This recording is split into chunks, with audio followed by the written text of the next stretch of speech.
الحمد للہ وحدہ والصلاة والسلام علی من لا نبی بعدہ وعلی آلہ واصحابہ الذین اوفوا عہدہ الذین هم مفاتیح الرحمت ومصابیح الغرر اما بعد فاعوذ باللہ من الشیطان الرجیم بسم اللہ الرحمن الرحیم شهر رمضان الذي أنزل فيه القرآن هدى للناس وبينات من الهدى والفرقان وقال الله سبحانه وتعالى وأنزلنا إليكم نورا مبينا وقال الله سبحانه وتعالى إن هذا القرآن يهدي للتي هي أقوم وقال النبي صلى الله عليه وسلم خيركم من تعلم القرآن وعلمه وقال عليه الصلاة والسلام إن الله يرفع بهذا الكتاب أقواما ويضع به آخرين صدق الله وصدق رسوله النبي الكريم ونحن على ذلك لمن الشاهدين والشاكرين والحمد لله رب العالمين. واجب الاحترام حضرات سامعین، عزیز حفاظ کرام، بزرگوں، بھائیوں، بہنوں، یہ گھڑی، یہ وقت ہمارے لیے بہت سعادت کا، خوش نصیبی کا، خوش بختی کا وقت ہے کہ ہم نے سب سے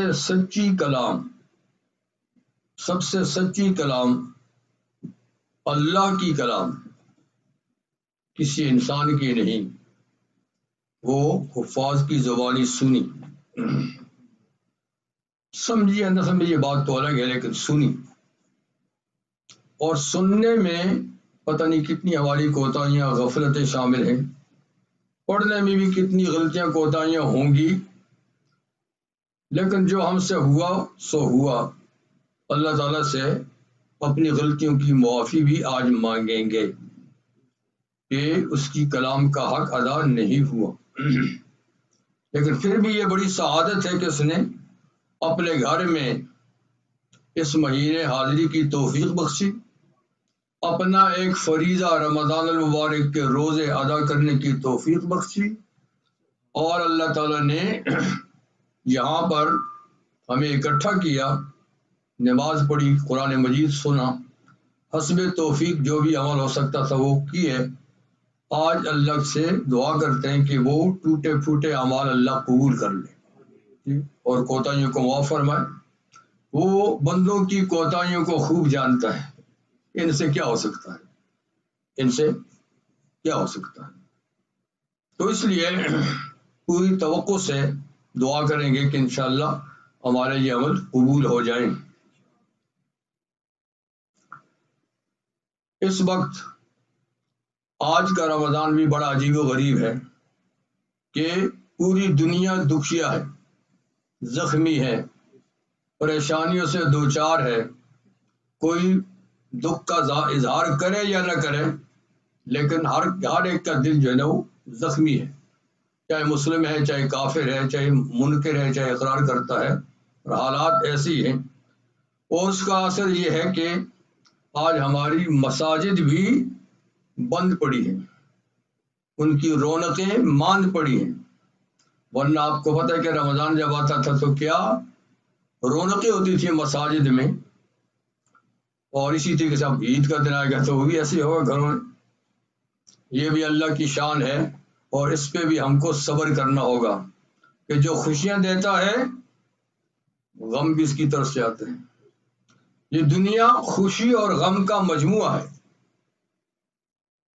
خدا دیتا ہے جن کو عیش، ان کو غم بھی ہوتے ہیں. جہاں بجتی ہیں شانائیاں وہاں ماتم بھی ہوتے ہیں. تو بہرحال جو ہے، اب پر ہم پر اللہ کا فضل ہے کہ ہم اتنے دکھیا نہیں جتنی اور مخلوق دکھیا ہے. تو قرآن مجید کی سماعت کی یہ اللہ تعالیٰ کی نعمتوں میں سے سب سے بڑی نعمت ہے. دیکھیے شاہ ولی اللہ رحمہ اللہ ہمارے بر صغیر کے بہت بڑے مفکر، فلسفی، محدث گزرے ہیں، فرماتے ہیں کہ اللہ تعالیٰ کی دین کی تو کئی نشانیاں ہیں، لیکن 4 نشانیاں سب سے بڑی ہیں اور وہ قابل احترام ہے، سب سے زیادہ ان کی عزت ہونی چاہیے۔ اللہ تعالیٰ فرماتے ہیں نا ذالک من یعظم شعائر اللہ فإنہا من تقوی القلوب، کہ جو اللہ کے دین کی نشانیوں کی تعظیم کرے، ادب کرے گا، احترام کرے گا، یہ دل کے تقوی کی نشانی ہے۔ لباس میں تقوی نہیں، چال ڈھال میں تقوی نہیں، بلکہ تقوی کس میں ہے؟ دل میں ہے۔ اور دل میں تقوی کس کے ہے؟ کسی نے کسی کا دل دیکھا ہے کہ کتنا تقوی ہے اس میں؟ لیکن اس کی ظاہری نشانی یہ ہے کہ وہ اللہ کے دین کی نشانیوں کی تعظیم بجا لائے، یہ نشانی ہے کہ اس کے دل میں تقوی ہے، اللہ کا خوف ہے۔ تو یہ ساری مساجد بھی نشانیاں ہیں دین کی، آذان بھی، نماز بھی، اور مسلمان کا حلیہ یہ بھی۔ لیکن کہتے ہیں کہ 4 نشانیاں تو سب سے بڑی ہیں۔ ایک محمد الرسول اللہ صلی اللہ علیہ وسلم اللہ کے دین کی سب سے بڑی نشانی ہے، سر سے پاؤں تک ایک ایک بال آپ کا یہ دین کی نشانی ہے، قابل احترام ہے۔ آپ کی چال ڈھال، اٹھنا بیٹھنا، سونا جاگنا، کھانا پینا، میل ملاپ، دشمن سے تعلق، دوست سے تعلق، گھر والوں سے تعلق، ہر چیز نبی کریم علیہ السلام کی کیا ہے؟ قابل تقلید، اس کو دیکھ کر چلے۔ کہتے ہیں دوسری چیز جو سب سے بڑی نشانی ہے اللہ کے دین کی، وہ اللہ کی کلام ہے، قرآن۔ یہ کلام اللہ بھی ہے، کتاب اللہ بھی ہے، یہ لکھی ہوئی بھی ہے لوح محفوظ پر، اور یہ حضور علیہ السلام تک لکھی ہوئی نہیں آئی، اس کے الفاظ لائے گئے، فرشتہ لاتا تھا، آپ کو سناتا تھا، آپ سنتے تھے، تو یہ کلام اللہ بھی ہے۔ تو کلام کی پوزیشن صاحب کلام جیسی ہوتی ہے، ہر کسی کی کلام دوسری کے کلام سے برابر نہیں ہوتی، ہر آدمی کی بات دوسرے کی بات جیسی نہیں ہوتی۔ دیکھیے ایک آدمی پریزیڈنٹ ہوتا ہے، پرائم منسٹر ہوتا ہے، یا کوئی اور آفیسر ہوتا ہے، وہ ایک ایک بات منہ سے نکالتا ہے تو کتنے اس کے سامنے کھڑے ہوتے ہیں نوٹ کرنے کے لیے ایک ایک لفظ، اور ہم اگر ساری رات 4 گھنٹے بھی بولتے ہیں تو پوچھتے ہی نہیں، بھائی بولتے تو ہم بھی ہیں، کوئی آتا ہے ہماری بات لکھنے کے لیے؟ کیوں؟ کہتے ہیں اس کی پوزیشن ہے، اس کی ایک ایک بات لکھیں گے، کیونکہ وہ حالانکہ وہ بھی انسان جب کرسی سے اترے گا کوئی پوچھے گا نہیں اس کو بھی۔ تو صاحب کلام جو ہے اس کی طرح اس کی کلام کی قدر و قیمت ہوتی ہے۔ تو سب سے بلند تر کلام کس کی ہے؟ اللہ کی ہے، اللہ کہتے ہیں کلام الملوک ملوک الکلام، بادشاہوں کی بات باتوں کی بادشاہ ہوتی ہے، تو یہ اللہ کی کلام ہے، اس لیے اس کی تعظیم اور تکریم ایسی ہے جیسے اللہ کی ذات کی احترام، ادب، کہ جب اللہ کی کلام پڑھی جائے تو اب میں کیا کہوں، ہمارا معاملہ تو کچھ اور ہی ہے، لیکن جب اللہ کی کلام پڑھی جائے، جو اللہ کی قدر جانتے ہیں، منزلت جانتے ہیں، ان کی کیفیت پھر کچھ اور ہوتی ہے۔ رحمت للعالمین صلی اللہ علیہ وسلم جو سب سے بڑے اللہ کے قدر شناس تھے، سب سے زیادہ اللہ کی معرفت ان کو تھی، تو جب وہ کلام اللہ پڑھتے تھے تو کہتے ہیں صحابہ کے سینے سے ہنڈیا کے ابلنے کی آواز آتی تھی، جیسے ہنڈیا ابلتی ہے نا، ہاں جی، آنسو برس جاتے تھے اور گھنٹوں کھڑے رہتے تھے۔ ہم تو 3-4 آدمی حافظ صاحب زیادہ پڑھ لیتے، پھر دل میں کوستے یار جلدی کرائیے، تھک گئے ہیں۔ حضور علیہ السلام ایک رکعت میں سورہ بقرہ، آل عمران، النساء، المائدہ، الانعام۔ ایک صحابی فرماتے ہیں کہ میں اتفاقاً رات کو تہجد کی نماز میں حضور کے ساتھ کھڑا ہو گیا۔ آپ شروع ہوئے تو میں بھی کچھ دیر رہا، آخر میرے دل میں وسوسے آنے لگے، کب رکوع میں جائیں گے، کب سجدے میں جائیں گے، ٹانگیں کانپ رہی ہیں، اور دل میں وسوسے آئے کہ یہ تو رکوع نہیں کر رہا، میں چھوڑ ہی کے چلا ہوں، ہٹ جاؤ پیچھے سے۔ لیکن یہ بھی ادب کے خلاف تھا۔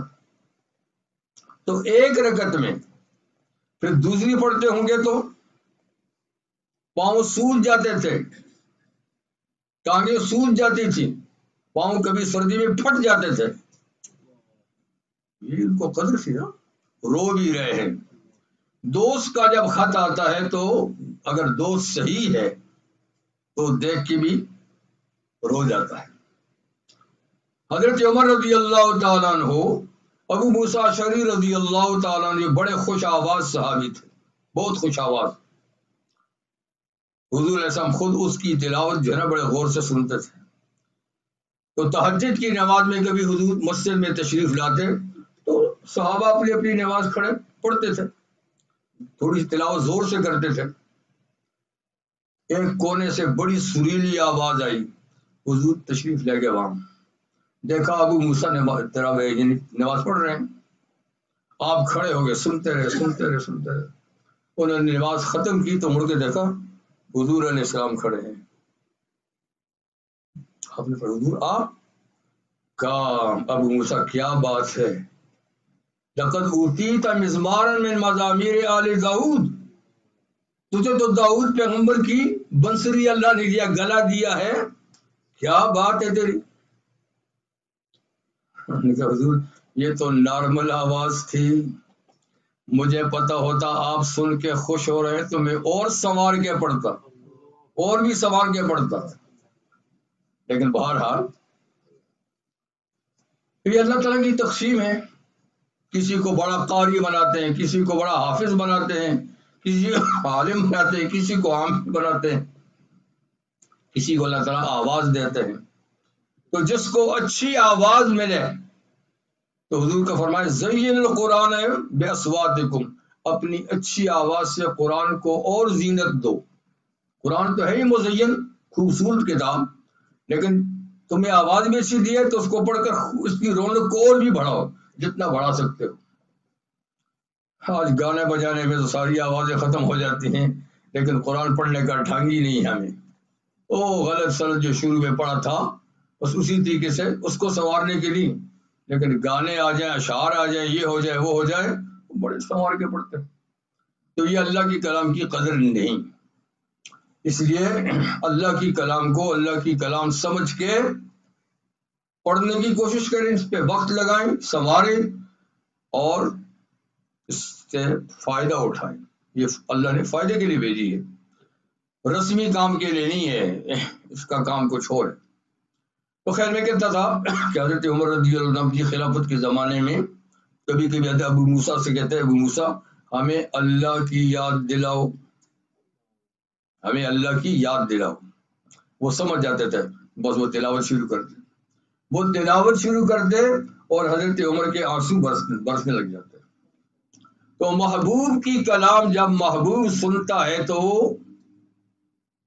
سورہ اسرائیل بنی اسرائیل میں اللہ فرماتے ہیں یبکون و یزیدہم خشوعا، جب اللہ کی کلام پڑھتے ہیں اللہ والے تو رو پڑتے ہیں، آنسو نکل جاتے ہیں، اور ان کا خشوع اور خضوع عاجزی انکساری اور بھی بڑھ جاتی ہے۔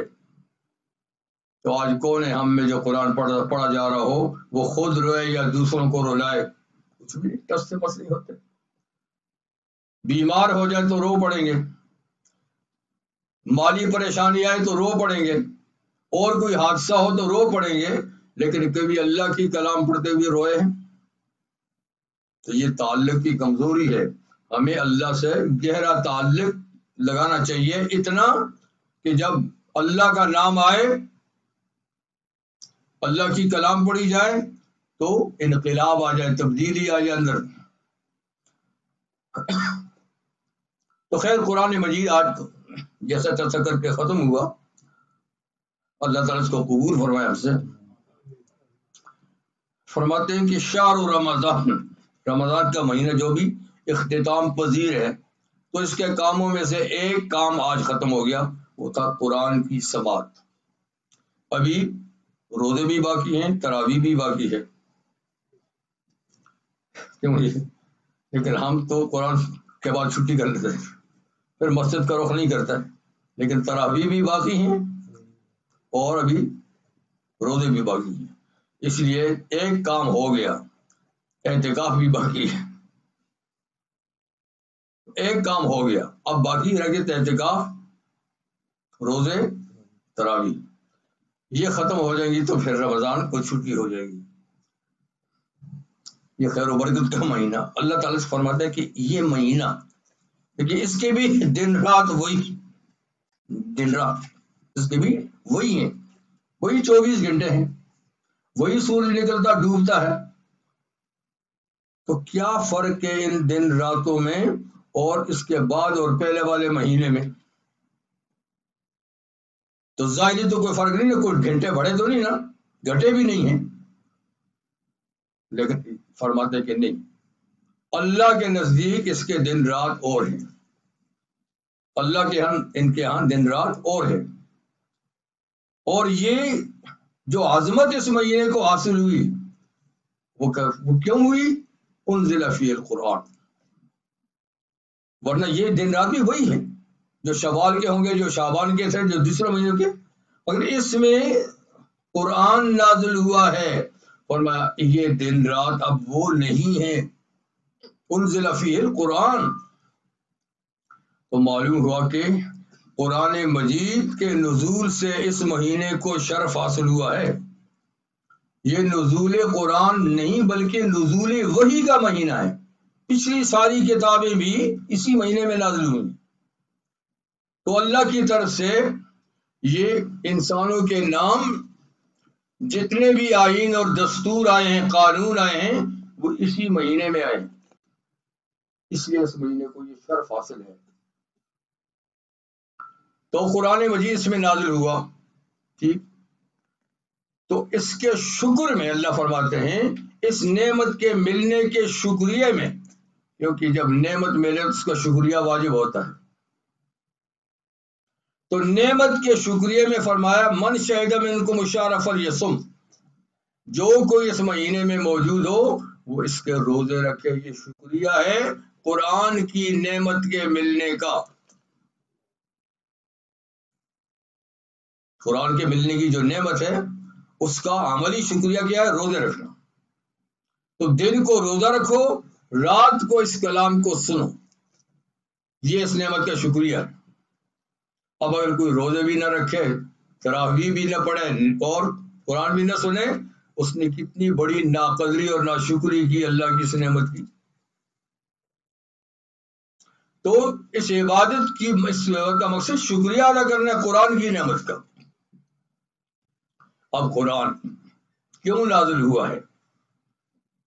کہدی للناس، یہ پوری انسانیت کے لیے رہنما ہے، گائیڈ ہے، سارے انسانوں کو نجات کا رستہ بتاتا ہے، اس کے بتائے ہوئے رستے پہ جائیں گے تو نجات ملے گی، اس سے ہٹ کے جائیں گے تو تباہی اور بربادی ہے، تو یہ سب لوگوں کے لیے ہدایت کا باعث بن کے آیا ہے، اور فرمایا انزلنا الیکم نورا مبینا، یہ ایک واضح لائٹ ہے جو اندھیری رات کو روشن کرتی ہے، جو گمراہیوں کی تاریکی، گمراہیوں کے اندھیروں میں سیدھے رستہ بتاتی ہے، یہ لائٹ ہے، یہدی للتی ہی اقوم، اور یہ ایسے رستے کا رہنما ہے جو بالکل سیدھا جاتا ہے، جس میں دائیں بائیں ادھر ادھر کچھ نہیں، سیدھا منزل مقصود تک پہنچاتا ہے۔ اللہ تعالیٰ نے کی بڑی نعمت ہے جو اس کتاب کو ہمیں دیا، اور ہم اس پہ ایمان لاتے ہیں، نبی کریم صلی اللہ علیہ وسلم پہ ایمان لاتے ہیں، لیکن ہمارا طرز عمل اس کتاب کے ساتھ وہ نہیں جو ہونا چاہیے تھا۔ وہ کیا ہے؟ کتاب انزلنا الیک لیدبروا آیاتہ، اے محمد صلی اللہ علیہ وسلم آپ کی طرف ہم نے یہ کتاب نازل کی تاکہ لوگ اس کی آیات میں غور و فکر کریں، اللہ کیا کہنا چاہتے ہیں۔ وَلِيَتَذَكَّرَ أُولُو الْأَلْبَابِ، اور عقل مند اس سے رستہ معلوم کرے۔ دیکھیے قرآن مجید کے مقاصد میں ایک مقصد تلاوت ہے، ایک مقصد تلاوت ہے پہلے، سب سے پہلے، اور نبی کریم علیہ السلام کی ڈیوٹی میں 3 چیزیں اللہ نے بتائی ہیں۔ یتلو علیہم آیاتہ، کہ محمد صلی اللہ علیہ وسلم ان لوگوں پر اللہ کی آیتیں تلاوت کرتے ہیں، پڑھتے ہیں، جیسے آپ نے تلاوت حفاظ نے کی اور ہم نے سنی، یہ پہلا کام تھا، یتلو علیہم آیاتہ۔ تو نبی کریم علیہ السلام جب بھی وحی نازل ہوتی اس وقت جو صحابہ موجود ہوتے ان کو پڑھ کے سنا دیتے تھے، دوسروں کے لیے لکھوا لیتے تھے۔ اکثر صحابہ سن کر ہی یاد کر لیتے تھے۔ اس زمانے میں اللہ تعالیٰ نے بہترین حافظے دیے تھے، سنتے ہی یاد کر لیتے تھے، لیکن کچھ کمزور بھی ہوتے تھے، ان کے لیے لکھوا بھی دیتے تھے۔ یہ پہلا کام۔ دوسرا وَيُعَلِّمُهُمُ الْكِتَابَ وَالْحِكْمَةَ، اس کے بعد اس کتاب کو سکھاتے بھی تھے، اس کی تعلیم دیتے تھے، سکھاتے تھے، اور ساتھ ساتھ میں اپنی زبان مبارک سے حکمت کی باتیں بھی سکھاتے تھے، جن کو ہم حدیث کہتے تھے۔ 2 کام ہوئے۔ وَيُزَكِّيهِمْ، تیسرا کام یہ تھا کہ وہ آپ ان کا تزکیہ کرتے تھے۔ تزکیہ کا معنی میل کچیل صاف کرنا، یعنی دلوں کی میل کچیل، کفر کی، شرک کی، گناہوں کی، اس کتاب پہ عمل کرا کے اس میل کو صاف کرتے تھے۔ تو جو حضرات آپ کی صحبت میں رہے، آپ سے تلاوت سنی، آپ کی تعلیم سے استفادہ کیا، اور آپ کے سامنے آپ کے عمل کو دیکھ کے عمل کیا، وہ روئے زمین پر سب سے افضل ترین لوگ ہیں۔ آسمان نے زمین پر ان سے زیادہ بہتر لوگ نہیں دیکھے۔ ان کے ایمان کی شہادت بھی قرآن میں موجود ہے۔ اولئک هم المؤمنون حقا، اللہ فرماتے ہیں یہ سچ مچ مومن ہیں، ان کے ایمان میں کوئی شک نہیں۔ اولئک هم الراشدون، یہ بالکل سیدھے رستے پہ چلنے والے ہیں۔ اولئک هم المفلحون، یہ بالکل کامیاب لوگ ہیں۔ دیکھیے حضور علیہ السلام نے ایسی جماعت تیار کی قرآن مجید کی تعلیم سے کہ اللہ ان کی ایمان کی، ان کی ہدایت کی، سچائی کی شہادت دیتے ہیں۔ اور حضور فرماتے ہیں کہ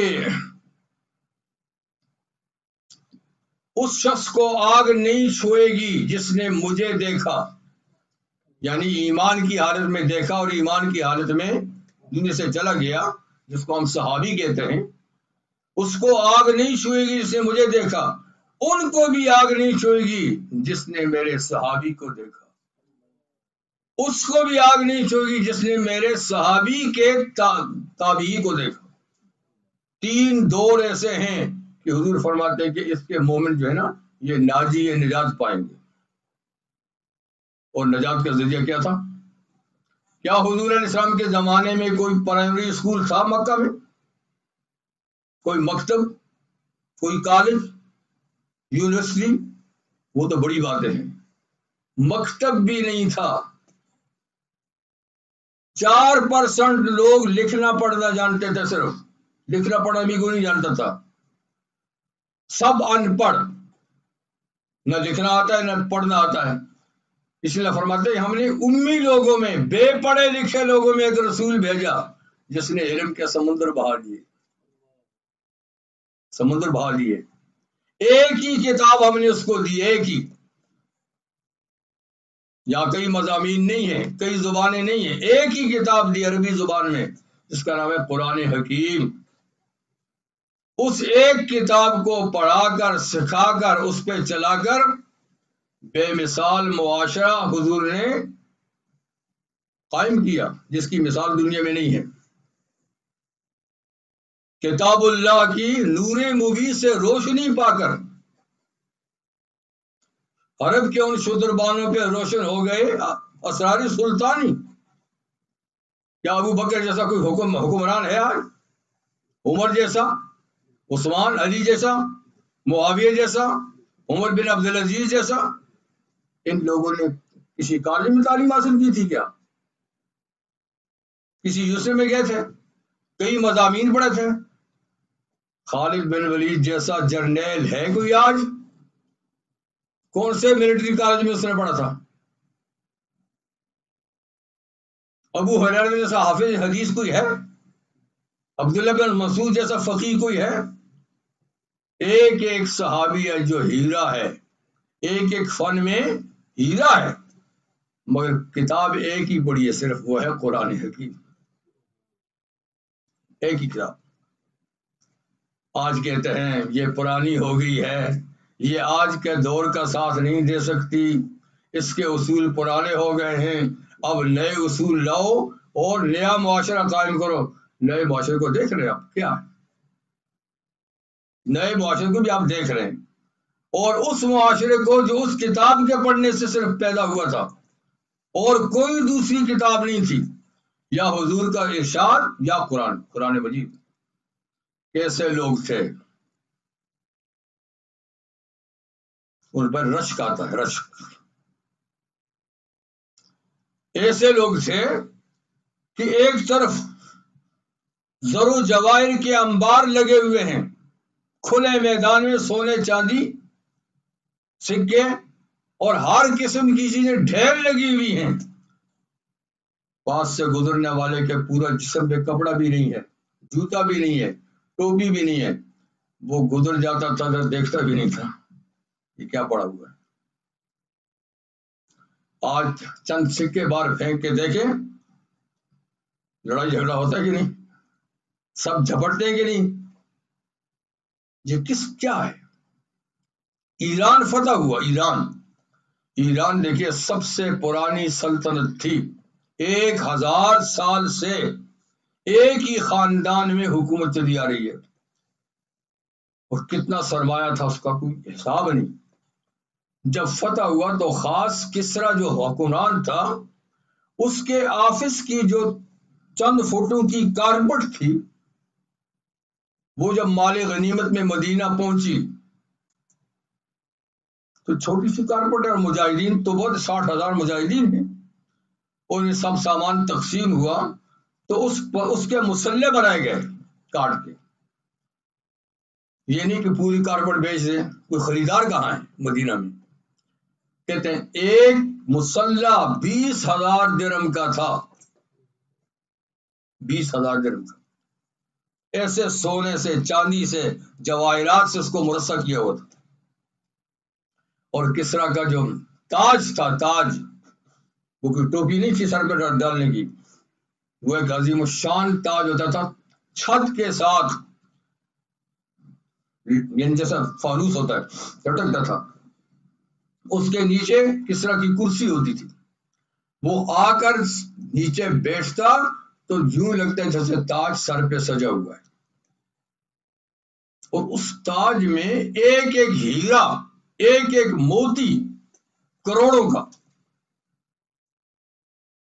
ایران فتح ہوا تو یہ سارا سامان مدینہ منورہ گیا تو وہاں کوئی ویئر ہاؤس نہیں تھا کہ اس میں ڈال کے رکھتے، نہ کوئی سیکورٹی کا انتظام ہے. مسجد نبوی کے کھلے سین میں باہر سب سامان لا کر ڈھیر کیا گیا. لایا کس پہ تھا؟ گدا گاڑی، گھوڑا گاڑی، ان پہ ٹرک بغیر تو نہیں تھے. رستے میں آتے آتے وہ تاج کسی گاڑی سے گر گیا نیچے، سر کا تاج. وہ ایک چلانے والا تھا، وہ چلا گیا، وہ گر گیا کہیں پیچھے سے، اس کو پتہ نہیں چلا. پیچھے سے کوئی دوسرا آ رہا تھا، وہ گری پڑی چیزیں اٹھانے کے لیے، اس نے کہا تاج پڑا ہوا ہے، اس نے اٹھا کر اپنی گاڑی پہ رکھ دیا اسی طرح اٹھا کر. خیر پتہ نے کئی دنوں کا سفر کر کے مدینہ پہنچے تو وہاں جو سامان کا محافظ تھا رکھنے والا، اس نے دیکھا یہ ایک آدمی ہے، اس کی زیادہ جان پہچان بھی نہیں، کوئی مشہور و معروف صحابی نہیں ہے، اور کسرا کا تاج لے کر آ رہا ہے. دیکھا تو اس کے سر پہ ٹوپی بھی نہیں بیچارے پہ، جوتا بھی پھٹا ہوا ہے، کپڑے بھی پھٹے ہوئے ہیں، اور تاج کو دیکھا تو ایک ہیرا بھی اس سے ہٹا ہوا نہیں ہے، ایک موتی بھی ٹوٹا ہوا نہیں ہے. سوچنے لگا کیسا آدمی ہے، اگر ایک موتی ہی اتار لیتا تو یہ تو گرا پڑا تھا، کہہ دیتا مجھے کیا پتا ہے میں نے اٹھا کر لایا، تو اس کی ساری زندگی بن جاتی، دنیا بن جاتی. لیکن یہ ایسا آدمی ہے کہ اس کے پاس کچھ نہیں اور تاج پورا سلامت ہے. اس نے پوچھا آپ کا نام کیا ہے؟ لانے والے آپ کا نام کیا ہے؟ وہ سمجھ گیا کہ میرا نام یہاں لکھنا چاہتا ہوگا کہ بڑا امانتدار آدمی ہے. اس نے کہا جس کے لیے کام کیا ہے وہ میرا نام جانتا ہے. یا آپ اپنا تاج رکھیں، جس کے لیے کام کیا ہے وہ میرا نام جانتا ہے. یعنی مجھے تشہیر کی ضرورت نہیں، مجھے شاباش کی ضرورت نہیں، مجھے انعام کی ضرورت نہیں، میں نے یہ کام اللہ کی رضا کے لیے کیا ہے. چلا گیا. کیا یہ انسان نہیں تھے؟ ان کی ضروریات نہیں تھی؟ ان کو مال سے پیار نہیں تھا؟ تھا. لیکن یہ کون لوگ تھے؟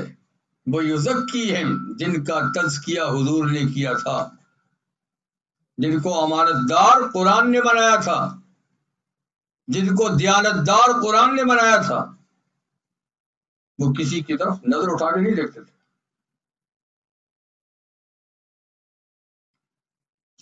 حاتم تائی، کدھر ہے خاتم؟ میں تائی کی بات کر رہا ہوں، اس کی نہیں کر رہا، حاتم تائی کی بات کرتا ہوں.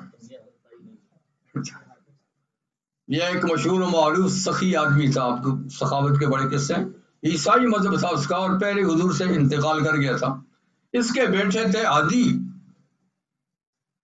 ابن حاتم، وہ بھی اپنے علاقے کا سردار تھا، اپنے مذہب کا پیشوا تھا.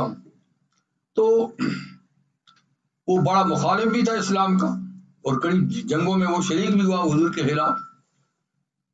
تو ایک جنگ میں اس کی بہن بھی شریک تھی، اس کی طرف سے جنگ ہوئی، ان کو شکست ہوئی، بھاگ گئے، اور قیدیوں میں اس کی بہن بھی پکڑی گئی اور مدینہ منورہ میں قیدیوں کے ساتھ لائی گئی. جب مدینہ پہنچے اس طرح قیدیوں کو رکھتے ہیں، ایسا رکھے تو حضور علیہ السلام نے دیکھا تو بچی کے سر پہ دوپٹہ نہیں تھا، اس کے سر پہ دوپٹہ نہیں تھا. آپ نے پوچھا یہ کون ہے، یہ کون ہے؟ کہا یہ جناب حاتم تائی کی بیٹی ہیں، عدی کی بہن ہے. اچھا، اور یہ آپ کے مقابلے میں یہ بھی آئی تھی فوج کے ساتھ، پکڑی گئی ہیں، قیدی ہیں. آپ نے فرمایا اس کی چادر اپنی دی، اپنی چادر کے اس کے سر پہ ڈال دو. صحابہ حیران ہوئے، دشمن کی بیٹی لڑنے کے لیے آئی، قیدی بنی، اور حضور اپنی مقدس چادر دے رہے ہیں اس کے لیے سر پہ. حضور اس کو چادر دے رہے ہیں، اپنی مبارک چادر. فرمائے بیٹی بیٹی ہوتی ہے، بیٹی بیٹی ہوتی ہے کسی کی بھی ہو، اور یہ چادر اس کا حق ہے، باقی جو معاملہ آگے ہوگا سو ہوگا، ابھی اس کے سر پہ چادر ڈالو. حضور نے اپنی چادر دی، اس کے سر پہ ڈالی. بہت متاثر ہوئی، اسی سے متاثر ہوگی کہ دیکھو ہم ان کے دشمن ہیں، لڑنے کے لیے آئے ہیں، ان کو تو چاہیے ہمیں سخت سزا دیں، اس کے بجائے یہ سر پہ دوپٹہ ڈال رہے ہیں. پھر حضور نے پوچھا اس کے حالات وغیرہ پوچھا، اس نے ہاشمی کی بیٹی ہوں. آپ نے فرمایا کہ سنا کہ تیرا باپ بہت سخی آدمی انسان تھا، بہت سخی، اب تو کیا چاہتی ہے؟ اور کیا چاہتی ہوں؟ مجھے اپنے گھر بھیج دے بس، اور کیا ہے، سزا نہ دے. تو حضور نے فرمایا صحابہ کو ایک جماعت سبا کی دی، 2-4 ہوں گے جو، کہ اس کو بحفاظت اس کے شہر میں پہنچا کرا دو، بحفاظت. کچھ نہیں کہا، اس کا باپ بڑا سخی تھا. یہ غلطی میں آ گئی، ٹھیک ہے، بھائی کے جھانسے میں آ گئی. صحابہ لے کر گئے، رستے میں دیکھتی ہے کہ ان کا طرز عمل کیا ہے. پورے رستے میں کسی نے نظر اٹھا کے مجھے نہیں دیکھا، کسی نے رستے میں نظر اٹھا کے مجھے نہیں دیکھا، اور سب میری خیالات کرتے رہے. مجھے شہر میں پہنچا دیا، یہ تمہارا شہر ہے، تمہارا گھر ہے، جاؤ خیریت سے. یہ واپس آ گئے. تو بھائی کو کہنے لگی بھائی آپ دھوکے میں ہیں، آپ غلطی میں ہیں، آپ ان کو کنگ بادشاہ سمجھتے رہے، ان کے ساتھ لڑتے رہے، وہ ایسے نہیں ہیں، تم ان سے ملے نہیں ہو. اگر تم ان سے ملو گے، ان کا رویہ دیکھو گے، تو تم ان کو نبی مان لو گے. وہ نبی ہیں، میرے ساتھ جو سلوک کیا ہے مجھے پتہ چل گیا ہے. اس لیے میں تمہیں درخواست کرتی ہوں کہ لڑو نہیں، مخالفت نہیں کرو، سیدھے ان کے پاس جاؤ، ان سے ملو. پھر بھی تم متاثر نہیں ہو تو پھر جو چاہو کرو، میں تو متاثر ہو گیا ہوں. بیل کے کہنے پہ علی گئے مدینہ منورہ. تو جب پھر حضور سے ملے، کہتا ہے جب میں گیا ملا تو نبی کریم علیہ السلام بڑے خوش مزاجی سے، خود طبی سے مجھ سے ملے. یہ نہیں کہ میرا دشمن ہے، مجھ سے لڑا ہے، یہ کرو وہ کرنا. اور فرمایا کہ مجھے چادر بچھا کر اس پہ بٹھایا، اور خود حضور نے میری مہمان نوازی کی، کھانا دانا جو بھی تھا. کہتا میں متاثر ہو گیا کہ یہ واقعی کنگ نہیں ہے، یہ بادشاہ نہیں ہے، یہ دنیا دار نہیں ہے، یہ اللہ کے نبی ہیں. آدھی بھی مسلمان ہو. تو بھائی قرآن تو تواضع سکھاتا ہے، عاجزی سکھاتا ہے، انکساری سکھاتا ہے. قرآن تو بچھنا سکھاتا ہے، اکڑنا نہیں سکھاتا. وہ یزکیم تزکیہ کرتا ہے. اور دل کی بیماری میں سب سے بڑی بیماری کبر ہے. کبر یہ کینسر ہے دل کا. جس کے دل میں کبر آ گیا، بڑائی آ گئی، وہ کبھی ہدایت نہیں پاتا. اللہ تعالیٰ قرآن حکیم فرماتے ہیں وَجَحُودُوا بِهَا وَاسْتَيْقَنَتْهَا أَنفُسُهُمْ ظُلْمًا وَعُلُوًّا. موسیٰ علیہ السلام جب فرعون کے پاس گئے اور اس کو معجزات دکھائے، لاٹھی کا معجزہ، ہاتھوں کا معجزہ، جحدو فرعونیوں نے انکار کیا کہ یہ معجزہ نہیں ہے، یہ جادو ہے. اللہ فرماتے ہیں وَاسْتَيْقَنَتْهَا أَنفُسُهُمْ. زبان سے تو کہا یہ جادو ہے، لیکن دل کا یقین یہی کہتا تھا کہ یہ معجزہ ہے، نبی، یہ نبی ہے. دل سے مان گیا تھا کہ یہ نبی ہے، یہ معجزہ ہے، لیکن اقتدار کی لالچ میں، کرسی میں کہنے لگا یہ نبی نہیں ہے، یہ جادو ہے.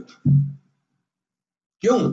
کہ ظلم و علو، ایک ظلم کی وجہ سے اور ایک بڑائی اور کبر کی وجہ سے وہ موسیٰ کے ساتھ جھکا نہیں، ان کو نبی نہیں مانا، ورنہ دل اس کا کہتا تھا، اقراری تھا کہ یہ نبی. تو جتنے دنیا میں سرکش آئے ہیں انبیاء کے خلاف، انہوں نے مخالفت کی. کیوں؟ اس لیے کہ ہم اس کو مان لیں گے تو اس کے پیچھے چلنا پڑے گا، یہ لوگ ہمارے پیچھے نہیں چڑھیں گے، ورنہ جانتے ہیں کہ حق کیا ہے، باطل کیا ہے. تو کبر دل میں جو ہے نا، یہ انسان کو راہ راست پہ نہیں آنے دیتا. تو انبیاء کرام اسی کا علاج کرتا ہے، پہلے کس کو نکالو، اس کو نکالو، کبر نہیں ہوگا، تواضع آئے گی، پھر حق کو دیکھ کے مان لیں گے. یہ ہوگا کبھی حق کو نہیں مانیں گے. تو قرآن میں نے کہا یہ کتاب ہدایت ہے، تزکیے کی کتاب ہے، اخلاق کو سنوارتی ہے، عقیدے کو سنوارتی ہے، یہ بندوں کو اپنے اللہ سے جوڑتی ہے. لیکن یہ جبھی ہوگا نا کہ جب ہم اس کو سمجھیں گے بھی. پڑھتے تو ہیں، سنتے بھی ہیں، لیکن سمجھتے نہیں ہیں. اس کی ہماری اور اس کی مثال ایسی ہے جیسے گھپ اندھیرے میں آدمی نکل جائے اور ہاتھ میں ٹارچ کہتے ہیں، کیا کہتے ہیں آپ کی زبان میں، یا روشنی کے لیے، چلو آپ کچھ کہتے ہیں آپ کی زبانیں، ہمارے ہاں تو بہت سی لائٹیں ہوتی ہیں نا، موم بتی سے شروع ہوتی ہیں اور چلتی ہیں. تو ہاتھ میں روشنی کا کوئی لالٹین، کوئی لیمپ، کوئی چیز لی ہوئی ہے، لیکن اس کو آف کیا ہوا ہے اور باہر اندھیرا اور جا رہا ہے منزل کی طرف. یہ منزل پہ پہنچے گا؟ روشنی تو ہاتھ میں ہے، بند جو کی ہوئی. ہاں، اللہ کہتے ہیں میں نے تمہیں تو جنت کی لائٹ دے دی ہے، اب تم اس کو بجھا لو اور چلو، تو منزل پہ نہیں پہنچو گے. اس روشنی سے روشنی حاصل کرو گے تو پھر آپ منزل پہ پہنچ جائیں گے. نورم مبین، یہ واضح نور ہے. تو آج میں نے کہا بڑی مصیبت اس امت کے لیے ہے کہ ہم قرآن خوان ہیں، قرآن دان نہیں ہیں. قرآن خوانی کرتے ہیں، قرآن دانی. قرآن کو سمجھنے کی کوشش نہیں کرتے، سمجھنے کی کوشش نہیں کرتے، صرف پڑھنے کی کوشش کرتے ہیں. اور پڑھنا بھی ہمارا یہ ہے کہ جس کا حق ہے وہ ادا نہیں کرتے. قرآن کے پڑھنے کا حق کیا ہے؟ تجوید الحروف و معرفت الوقوف، یہ ترتیل کا معنی ہے. ورتل القرآن ترتیلا، قرآن کو ترتیل سے پڑھو، دوڑاؤ نہیں، ترتیل سے. کیا مطلب؟ ٹھہر ٹھہر کے پڑھو، ہر حرف کو سنوار کے پڑھو، جو اس کے مخرج ہے اس سے نکال کے پڑھو. جس طرح جبریل امین نے حضور کو پڑھایا تھا اس طرح پڑھو. تو ترتیب، تجوید یہ واجب ہے، مگر ہمارے ہاں تو بیڈنگا کام ہے سارا. تو پہلے تو پڑھنے کا حق ادا نہیں کرتے، پھر دوسرا سمجھنے کا تو ہے ہی نہیں. چند گنے چنے دانے ہوں گے جن کو پتا ہوگا یہ کیا پڑھ رہا ہے، باقی تو خیر سمن بکن ہوں گے. تو اس طرح تو ہدایت نہیں ملے گی نا، کہ روشنی ہے اور اس سے ہم فائدہ نہ اٹھائیں. تو دیکھیے اگلی منزل، دنیا تو جیسی تیسی گزر جاتی، اگلی منزل میں روشنی چاہیے، قبر میں روشنی چاہیے، حشر میں روشنی چاہیے. وہاں یہ لائٹیں نہیں ہوں گی، نہ سورج ہوگا، نہ چاند ہوگا، نہ ستارے ہوں گے، کچھ بھی نہیں ہوگا. وہاں جو روشنی ہوگی وہ ہدایت کی، ایمان کی، قرآن کی روشنی ہوگی. جس کے پاس یہ ہوگی اس کے لیے قبر بھی روشن ہے، حشر کا میدان بھی، پلسرات بھی، ٹھیک. اور جس کے پاس یہ نہیں ہے وہ بھٹکتا رہے گا. تو آج اس سے روشنی حاصل کر لیں. اور کاموں کے لیے ہمارے پاس وقت ہے، تو کیوں قرآن کو سیکھنے کے لیے نہیں؟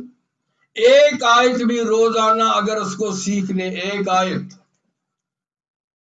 تو آپ چند دنوں میں بہت سا قرآن سیکھ لیں گے، بہت سا قرآن سیکھ لیں گے. پھر کوئی پڑھے گا، آپ کو پتا ہوگا یہ کیا پڑھ رہا ہے. ہمارا کامیابی کا زمانہ وہ تھا جب ہمارے 60% سے بھی زیادہ لوگ قرآن جانتے تھے، 60% سے زیادہ.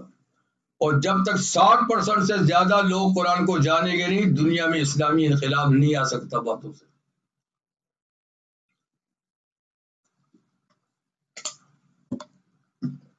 عورتیں بھی حافظہ، عالمہ،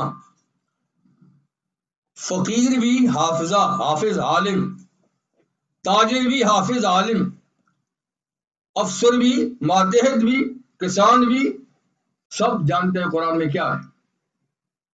یعنی ایک تو علم کی بڑی مہارت ہے نا، وہ تو کئی لوگ ہوتے تھے، لیکن نفس ترجمہ تو تقریباً سب لوگ جانتے تھے.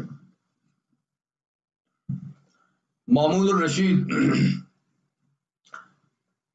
خلیفہ ہارون رشید کے بڑے بیٹے ہیں، باپ کے بعد وہ تخت نشین ہوئے. اچھا، تو اس کے گھر میں خادماؤں کی ضرورت پڑی، نوکرانیوں کی، جیسے بادشاہوں کے پاس ہوتی. تو اس نے ایک اشتہار دیا کہ مجھے کسی خادمہ کی ضرورت ہے، جیسے ملازموں کی ضرورت ہوتی ہے تو اشتہار دیتے ہیں کہ انٹرویو کے لیے آ جائیں، ہم نے دیکھنی یعنی ملازمہ دیکھنی. تو 3 خواتین آئی، 3، اور تینوں بھی آزاد عورتیں نہیں تھیں بلکہ باندیاں تھیں. جس زمانے میں عورتیں بکتی تھیں نا، یہ ان میں سے تھی. باندی کی کیا زندگی ہوتی ہے، وہ تو جانوروں کی طرح ان کو رکھتے، نہ پڑھاتے نہ کچھ. لیکن اسلام جب آیا تو غلاموں کو بھی تعلیم دینے لگے اور ان کو آزاد لوگوں کے برابر رکھتے تھے. تو کسی کی باندیاں تھی، اس نے پڑھایا ہوگا، لکھایا ہوگا، جو بھی ہوگا. اس وقت 3 لڑکیوں کو کام کی ضرورت تھی. اشتہار پڑھ کے وہ تینوں مامون کے پاس آئی. مامون نے دیکھا تو اس نے کہا مجھے تو ایک چاہیے، آپ تو 3 آئی ہیں، اب تو میں انٹرویو لوں گا. وہ تینوں ضرورت مند تھی، تینوں حافظہ تھی، تینوں عالمہ بھی تھی. تو لائن میں جب کھڑی ہوئی، انٹرویو کے لائن میں کھڑی ہوئی، تو پہلی والی بولی اور اپنا مستحق ہونا قرآن کی آیت سے ثابت کیا، دلیل دی قرآن کی آیت کہ آپ کی یہ وہ آیت جو ہے کون سی ہے، اچھا درمیان والی بولی وَكَذَلِكَ جَعَلْنَاكُمْ أُمَّةً وَسَطًا، وَكَذَلِكَ جَعَلْنَاكُمْ، اسی طرح اے محمد صلی اللہ علیہ وسلم کی امت، ہم نے آپ کو درمیانی امت بنایا ہے.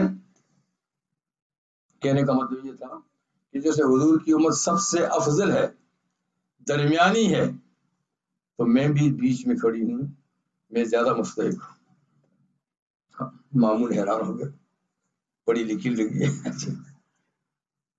تو دوسری بولی، تیسری جو لائن میں کھڑی تھی، وہ اگلی والی کی آج ذرا مجھے ابھی یاد نہیں آئی تو میں بتا دوں.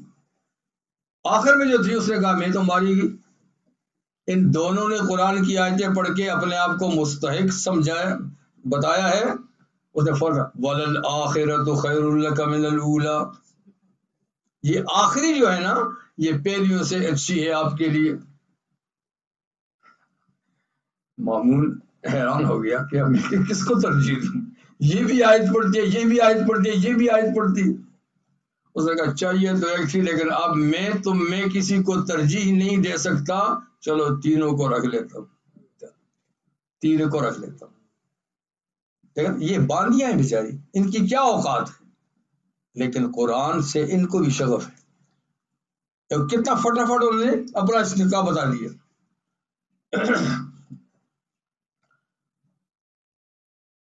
اسی طریقے سے ہماری کتابوں میں کئی ایسے واقعات آتے ہیں. ایک بڑا واقعہ ہے خاتون کا جس نے یہ آیت سن کر ما یلفظ من قول الا لدیہ رقیب عتید، آدمی کوئی لفظ منہ سے نکالتا نہیں کہ اس کو لینے والے لکھنے والے موجود نہیں، فوراً نوٹ کر لیتے ہیں. اس نے تو اپنی زبان میں بولنا ہی چھوڑ دیا تھا. کوئی سوال ہوتا تو کسی آیت کو پڑھ کے جواب دیتی تھی، آیت کو پڑھ کے جواب دیتی تھی، چاہے اس سے تھوڑا سا نسبت ہوتی آیت کی، لیکن اس کے ساتھ. اور ایک اور دلچسپ واقعہ آپ کو سنوں. بغداد جو کسی زمانے میں عروس البلاد تھا، اسلامی سلطنت کا خلافت کا مرکز تھا بغداد، جیسے آج واشنگٹن ہے. ہاں جی، بلکہ اس سے بھی بڑھ چڑھ کے، اس کے مقابلے میں پھر بھی کوئی ہے، اس کے مقابلے میں کوئی تھا نہیں. تو زبردست حکومت تھی بغداد میں، امیر کبیر لوگ بھی تھے، غریب بھی تھے.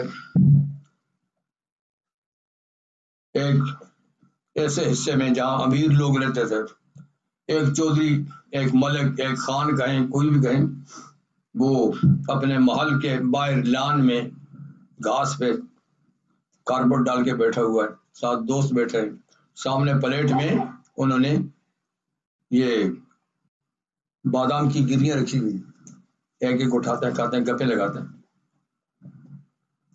ایک سائل بھکاری بھیک مانگنے والا گلی سے گزرا،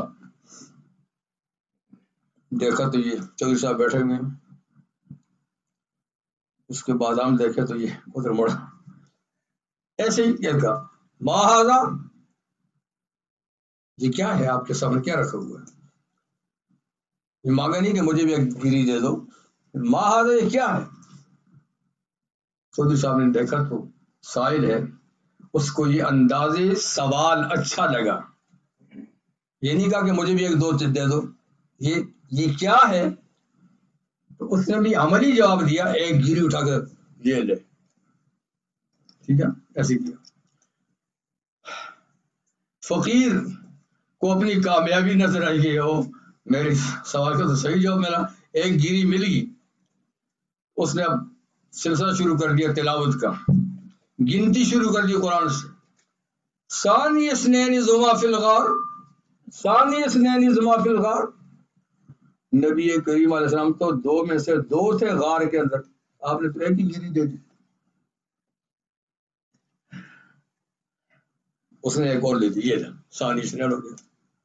اس نے کہا ثلاث لیال سویہ، زکریا علیہ السلام نے کہا کہ بیٹے کی آمد کی اطلاع کیسے ہوگی؟ اللہ نے کہا کہ 3 دن تو بات نہیں کرے گا لوگوں سے، تو ان کو تو 3 دن کا کہا تھا، آپ نے 2 ہی دے دی۔ اس نے ایک گری اور ڈال دی، اس نے فی اربعۃ ایام، زمین کو اللہ نے 4 دنوں میں بنایا ہے۔ اب اپنا کھانا بھول گئے، وہ آیت پڑھتا ہے گنتی کی، یہ ایک ہی گری پھینکتا، ایک گری ہوگی 4 ہوگی۔ اچھا، ما یکن من نجوی ثلاث الا ولا خمسۃ، 3 آدمی کی میٹنگ ہو یا 5 کی ہو یا 4 کی ہو، ایک اللہ ہوتا ہے بیچ میں۔ اس نے ایک اور دے دی، 5 ہو گئی۔ فی 6 ایام، زمین آسمان 6 دنوں میں بنائے ہیں، اس نے ایک اور دے دی۔ اور پھر اس کے بعد 7 سماوات، آسمان تو خدا نے 7 بنائے، ایک اور دے دی۔ 8 ایام، اور یہ کہ 8 ازواج بھی ہیں، 8 جوڑے ہیں جانوروں کے جو پالے جاتے ہیں، اور دے دی۔ وَكَانَ فِي الْمَدِينَةِ 9 رَاعٍ، صالح علیہ السلام کی شہر میں 9 گنڈے تھے، 9 بدماش تھے، ایک اور دے دی۔ تِلْكَ عَشَرَةٌ كَامِلَةٌ، یہ تو 10 پورے ہو گئے، تو 10ویں بھی دے دی۔ 11 کوكبا، یوسف اعظم کو تو 11 ستاروں نے سجدہ کیا تھا، اس نے ایک اور بھی دے دی۔ اس نے کہا کہ آیت جو ہے وہ ان عدت الشہور 12 شہرا، مہینوں کی گنتی تو 12 مہینے ہیں۔ اس نے ایک اور دے دی، اب پلیٹ میں کتنی گنتی ہے، کتنی ہوگی، ایک اور دے دی۔ اس نے کہا اگر تم، یہ سورہ انفال کی آیت ہے، کہ اگر تم میں 100 آدمی ہوں گے تو وہ 200 پہ غالب آئیں گے۔ اب تو قصہ ختم ہو گیا، اب 100 تو اس کے پاس گری نہیں رہی۔ خیر اس نے اور بھی دے دی، دے دی۔ پھر 1000 ہوں گے تو 2000 پہ غالب آئیں گے۔ پلیٹ جو تھی وہ تو ساری آیتیں پڑھتا گیا، نمبر بڑھتا گیا، اور وہ دیتا گیا۔ وہ اپنا کھانا بھول گئے، سب حیران ہو گئے، یار یہ فقیر ہے کہ مولوی صاحب ہے، حافظ صاحب۔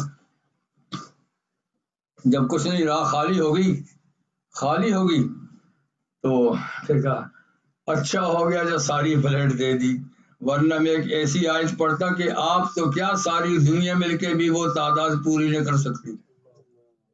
وَأَرْسَلْنَا إِلَىٰ مِائَةِ أَلْفٍ أَوْ يَزِيدُونَ، کہ یونس علیہ السلام کو مصر کے پیڑ سے نکال کر 1 لاکھ سے بھی زیادہ لوگوں کے پاس بھیجا۔ تو 1,00,000 گریاں تو آپ کہیں سے لے ہی آتے، لیکن او یزیدن کہاں سے پورا کرتے؟ یہ فقیر تھا، مولوی صاحب نہیں ہے، لیکن قرآن دانی دیکھیے، آخر یہ پڑھتا ہوگا نا، سمجھتا بھی ہوگا نا، اسی لیے فٹافٹ گنتی گنتا رہا۔ آج تو ہمیں پتہ ہی کچھ نہیں قرآن کیا کہتا ہے۔ تو جب تک معاشرہ کم سے کم ترجمہ قرآن نہیں جانے گا، لیکن انقلاب نہیں آتا، نعروں سے نہیں آتا، جلوسوں سے نہیں آتا، اس سے کچھ نہیں ہوتا۔ لوگ بنے، اس کو رہنما بنائیں، اس کے پیچھے چلیں، پھر دیکھیں نا کس طرح تبدیلی آتی ہے۔ اب تبدیلیوں کے نام ہے، تبدیلی آ گئی، تبدیلی آ گئی، تبدیلی آ گئی۔ کیسی آئی ہے بھائی تبدیلی آ گئی؟ تو تبدیلی آ گئی، ٹھیک ہے، آ گئی، جو آ گئی وہ بھی ہم نے دیکھ لی، لیکن جو تم کہتے ہو وہ نہیں آئے گی جب تک آپ کو تو نماز نہیں آتی بھائی، آپ کو تو وضو نہیں آتا، آپ تبدیلی کیا لائیں گے؟ کون سی لائیں گے؟ تو ہم بھی دھوکے کھاتے ہیں، دھوکوں کے عادی بن گئے ہیں، نعروں کے پیچھے چلتے ہیں نہیں۔ لباسی حجر میں یہاں سینکڑوں راہزن بھی پھرتے ہیں، لباسی حجر میں یہاں سینکڑوں راہزن بھی پھرتے ہیں، جو اس دنیا میں رہنا ہے تو کچھ پہچان پیدا کر، کہ جو کہتا ہے وہ اس میں ہے بھی کہ نہیں۔ تو برادران محترم، بہرحال قرآن مجید سنا، اللہ کرے ہم اس کو اب سمجھیں، اس کو سمجھیں، اور میں نہیں کہتا کہ آپ گھروں سے چھٹی کر کے آئے اور مسجد میں بیٹھ کے اس کو پورا پڑھ کے جائیں، ایک ایک آیت بھی روزانہ آپ ترجمے کے قرآن موجود ہے، ایک آیت بھی اس کو ترجمے کی یاد کر لیں روزانہ، تو 360 آیتیں سال میں آپ یہ ترجمے سے پڑھ لیں گے، ٹھیک ہے؟ اور جب پڑھ لیں گے پھر دیکھیں نا کیا لذت ہے، پھر کیا لذت ہے۔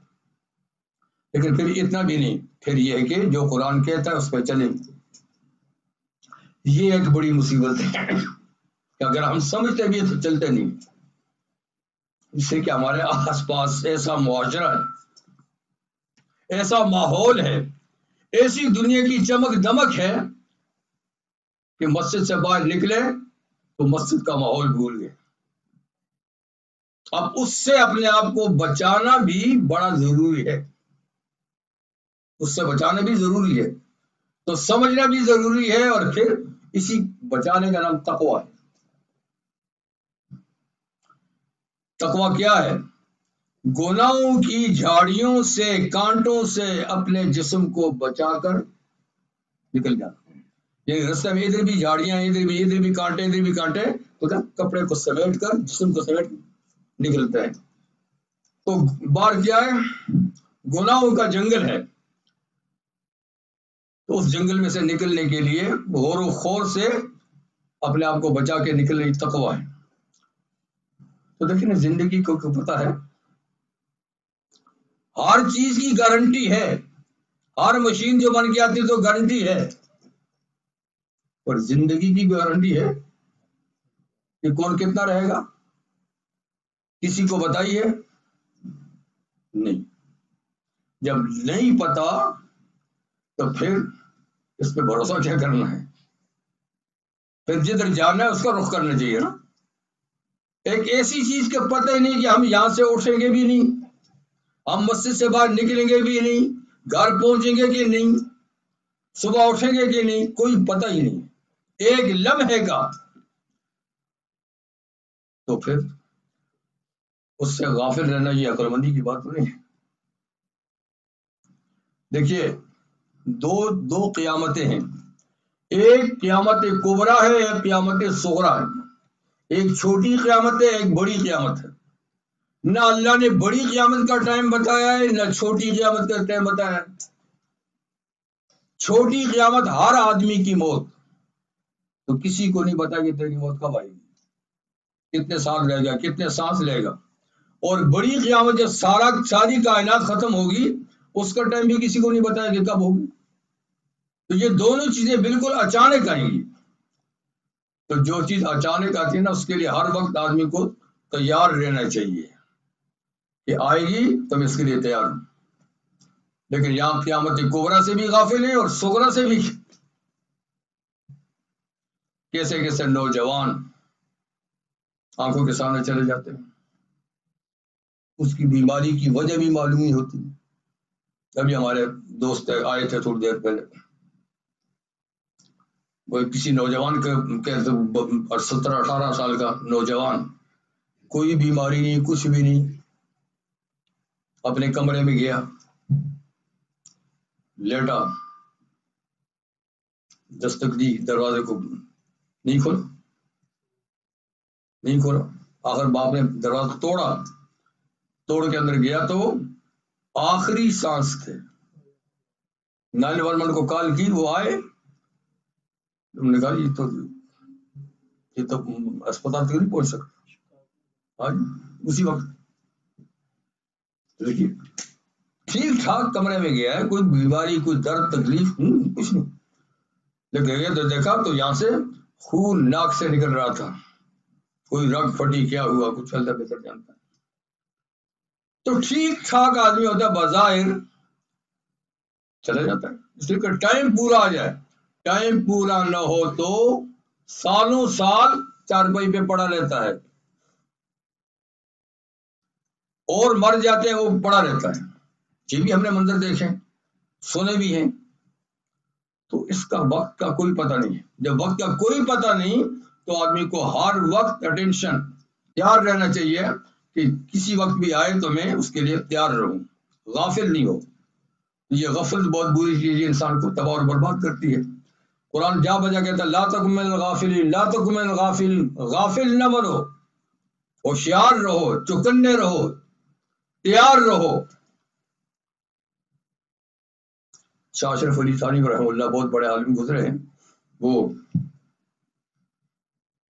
ایک دفعہ کہتے ہیں مجلس میں ایسے بیٹھے ہوئے تھے, اور حضرات بھی بیٹھے ہوئے تھے, تو اچانک ایسے سیدھے ہو کے بیٹھے, ایسے کہنے لگے اگر ملک الموت آ جائے تو میں بالکل تیار بیٹھا ہوں. یعنی ایسے بیٹھا نا, ایسے ہو کے بیٹھا, اگر موت کا فرشتہ آ جائے تو میں سو کے بالکل تیار بیٹھا ہوں. یہ ہوشیار لوگ ہیں. لیکن ہم تو غافل, پتہ نہیں کیا ہوگا کیا نہیں ہوگا.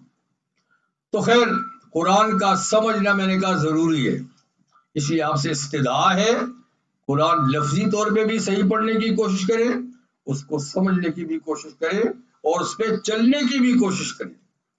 نجات اسی سے ہوگی. تو قرآن مجید ایک سمندر ہے. شاہ ولی اللہ فرماتے ہیں میں کبھی ایک آیت پہ غور کرتا ہوں تو آیت کے نیچے مجھے علم کا سمندر نظر آتا ہے.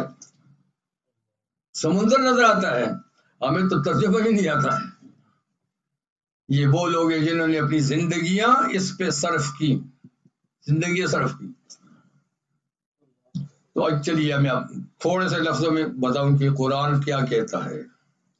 اب سارا تو نہیں سنا سکتا آپ کو, اس کا خلاصہ نکال کے, نچوڑ, مکھن. اور مکھن میں نے نہیں نکالا ہے, میں کون مکھن نکالنے والا.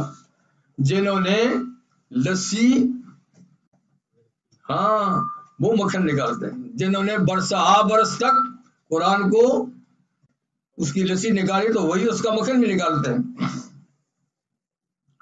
کسی نے مکھن یہ نکالا ہے کہ قرآن دو چیزیں بتاتا ہے. اب اس دو کی پھر تشریح کرو تو سمندر ہے, لیکن موٹی باتیں دو ہیں. کیا کہتے ہیں؟ عزت ربوبیت, ذلت عبودیت. اتنی تفصیل تو آ جائے گی آپ کو, یہ تو یاد کر لو گے. قرآن کیا کہتا ہے, جو پوچھا آپ سے قرآن کیا کہتا ہے؟ عزت ربوبیت, ذلت عبودیت. بندگی ذلت کا نام ہے, عاجزی کا نام ہے, جھکنے کا نام ہے, انکساری کا نام ہے. ربوبیت غلبے کا نام ہے. قرآن سکھاتا ہے کہ عزت وللہ العزت وللرسول وللمؤمنین. عزت کا سرچشمہ کون ہے؟ اللہ. عزت کہاں سے ملتی ہے؟ اللہ سے. غلبہ کہاں سے آتا ہے؟ اللہ سے. بندے عاجز ہیں, وہ غالب ہے. قرآن کیا کہتا ہے؟ بندے عاجز ہیں، وہ غالب ہے. فرعون اور تو بھی عاجز، اور ہمارے مسٹر ابھی یہ بھی عاجز ہے، پھڑے مارتا ہے، یہ کروں گا وہ کروں گا. سب عاجز ہیں. یہ بلبلے ہیں، کچھ بھی نہیں. ایک کرونا لگ جائے تو پتہ چل جائے گا. تو یہ باتیں صرف، یہ سب عاجز ہیں. اتنے سے نہ دکھائی جانے والے کیڑے کے سامنے کھڑے نہیں ہو سکتے. یہ کوئی غلط بات؟ تو یہ اللہ بتاتا ہے کہ غالب میں ہوں، واللہ غالب علی امرہ. تو عزت اللہ کے پاس ہے، پھر اللہ کے دینے سے نبی کے پاس ہے، پھر ان کی تقسیم سے مومنوں کے پاس ہے. ہم نے الٹا سمجھ لیا ہے کہ عزت ان کے پاس ہے. ہم کوئی ذلیل قوم ہے، ہم کوئی عاجز قوم ہے. نہیں، ہم عزت والے ہیں، غلبے والے ہیں، ہم اللہ والے ہیں. اللہ کی طاقتیں ہمارے ساتھ ہیں. ہم نے تو منہ موڑا ہوا ہے. ہم ان سے بھیک مانگتے ہیں. یہ ذلت ہے. اس سے بھیک مانگو جس کے پاس خزانے ہیں. دینا ہے اپنے پاس سے دے، دینا ہے اے اللہ اپنے پاس سے دے. تیرے سائل کیوں جگہ جگہ مارے پھیریں کہ تو دے اور تو دے تو دے. تو ہم کو دروازہ تو بتایا تھا، لیکن ہم دروازہ چھوڑ دیا ہے. تو اس لیے اس دروازے کو پہچانیں کہ جہاں سے سب کچھ ملتا ہے، جس کے پاس سب خزانے ہیں. صرف آپ ان سے لینے والے بنے، لینے کا ڈھنگ سیکھ لیں، مانگنے کا ڈھنگ سیکھ لیں.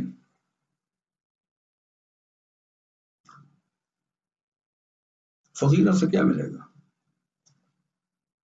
تو جب ان سے مانگتے ہیں تو پھر اللہ کہتا ہے پھر مانگو، مانگتے رہو، میں نہیں دوں گا. تو عزت کس کے پاس ہے؟ اللہ کے پاس، اور نبی کے پاس، اور مومنوں کے پاس.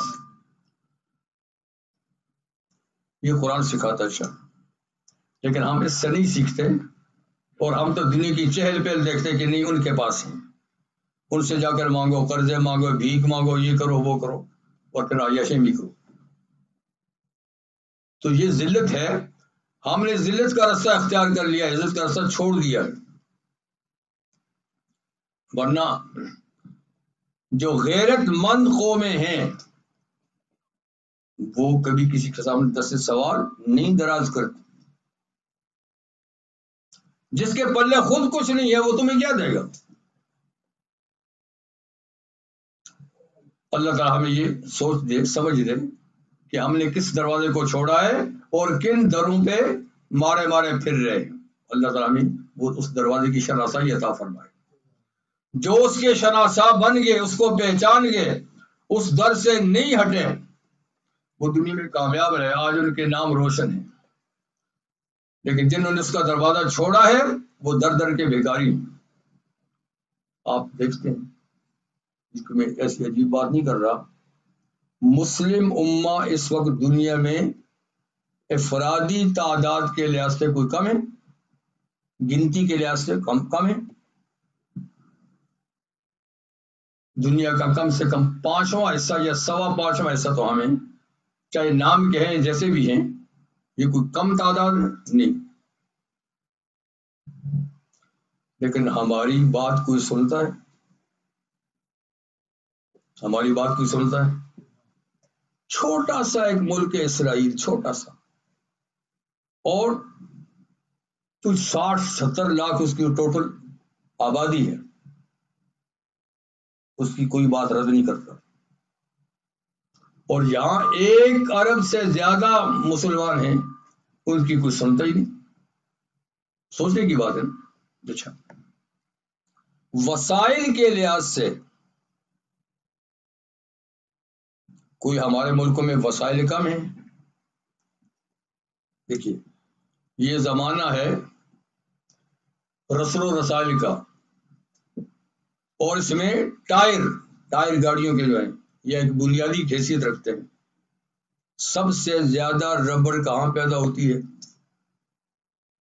انڈونیشیا.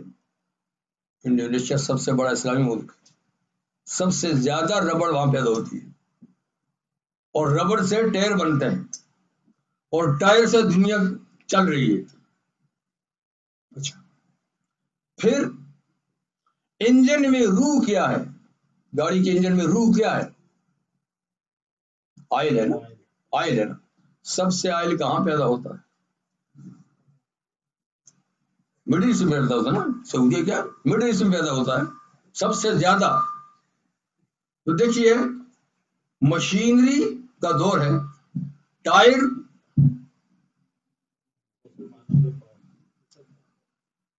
اور سب سے بہترین فوج دنیا میں اگر اکٹھی ہو جائے تو کس کی ہے؟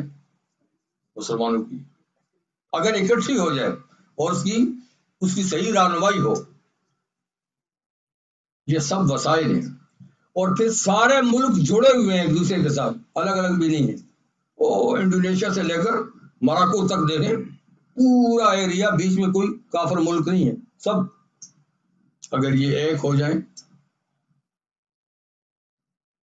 لیکن کیا ہے، اتنی بڑی تعداد، اتنے وسائل، اتنی افرادی قوت، اتنا رقبہ دنیا میں، لیکن بات کوئی سنتا ہی نہیں۔ تم کون ہوتے ہو جب؟ یہ ہے سبب کچھ اور ہے، سبب کچھ اور ہے جس کو تو خود سمجھتا ہے۔ زوال بندے مومن کا بے زری سے نہیں، جہاں میں جب بھی میرا جوہر آشکار ہوا، قلندری سے ہوا ہے، سکندری سے نہیں۔ ہم کہتے ہیں سکندر جب تک نہیں بنے گا تو کام نہیں بنے گا۔ نہیں بھائی، تم جب تک قلندر نہیں بنو گے تو کام نہیں چلے گا۔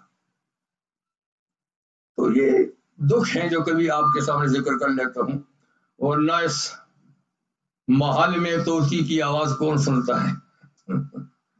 لیکن یہ دکھ بھری داستان ہے، اور اپنی بڑاس نکال کے اپنے آپ کو تسلی دیتے ہیں۔ اللہ کرے، ایک چیز ہے جو کم ہے، وہ لیڈرشپ نہیں ہے۔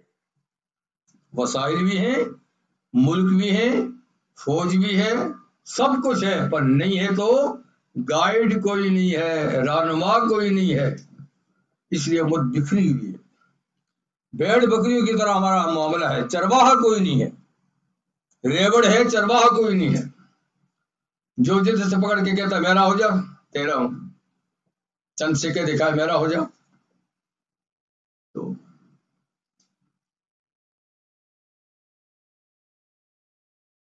میر جعفر بنگال اور میر صادق از دکن، وہ لیڈر ہیں ہمارے۔ جعفر از بنگال، صادق از دکن، ننگے ملت، ننگے دین، ننگے وطن۔ تو اس لیے انہوں نے قوم کو بہت خراب کر کے رکھا ہوا ہے، اپنے مفاد کے لیے پوری قوم کو ذلیل و خوار کیا ہوا ہے۔ اور کیا ہوگا؟ جس چیز کو تم سمیٹ رہے ہو یہ تمہارے ساتھ قبر میں نہیں جائے گی۔ قسمت ہوئی تو کفن کوئی پہچان دے گا، خالی ہاتھ آئے ہو خالی ہاتھ جاؤ گے۔ کس لیے سمیٹتے ہو بھائی؟ یہ بات سمجھ میں نہیں آتی کہ کسی بھی وقت موت آئے گی، اور یہ جو سب کچھ کیا ہے یہیں پڑا رہے گا، پیچھے اس پہ عیش و عشرت کریں گے، اور تم خالی ہاتھ جاؤ گے اور بھگتو گے تم۔ یہ بات کسی کو سمجھ میں آئے تب آئے کہ جب آخرت پر یقین کامل ہو، آخر کی منزلوں کو جانتا ہو۔ ہم تو موت کے بعد کا پتہ ہی نہیں کہ کیا ہونا ہے، کیا پوچھ ہوگی، کیا سوال ہوں گے، کیا جواب ہوں گے، پتہ ہی کچھ نہیں ہے۔ یہ کافی کہ مسلمان کے گھر میں پیدا ہوئے ہیں، بس اب جنت ہماری ہے۔ یہ تو یہودیوں کا نظریہ ہے کہ جنت ہماری ہے۔ اللہ فرماتے ہیں کہ جو نیکی کرے گا جنت اس کی ہے، کسی خاندان کی نہیں ہے۔ لیکن ہم اسی بل بوتے پر کہ ہم مسلمان کے گھر پیدا ہوئے ہیں، مسلمان ہیں، کبھی کبھی نماز پڑھ لیتے ہیں، روزہ رکھ لیتے ہیں، بس اب جو چاہیں کریں ہم۔ لیکن نہیں بھائی، ایک ایک پینی کا حساب خدا لے گا تم سے۔ تو یہ دکھ کی باتیں آپ سے کر رہا ہوں۔ لیکن اس کو سکھ سے بدلے گا کون؟ جب ہم قرآن کو ہاتھ میں لیں گے، اس کے پیچھے چلیں گے. پہلے خود کو سنواریں. یہ بھی ایک مرض ہے نا، ہم دنیا کو سنوارنے کے لیے نکلتے ہیں، خود کو بھولے ہوئے ہیں. باما